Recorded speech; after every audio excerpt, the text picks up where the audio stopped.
Okay, let me explain a programming concept that is valid for other programming languages as well. If I assign the value of 1 to a variable z, my output after executing z will be 1.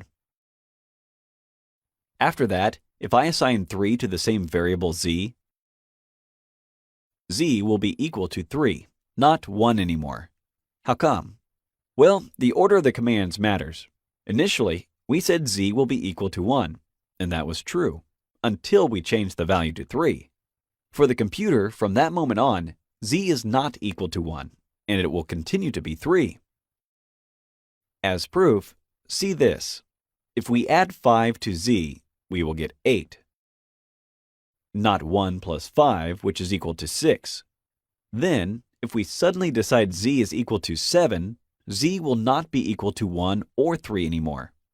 Python reassigns values to its objects. Therefore, remember the last command is valid, and older commands are overwritten. Thanks for watching.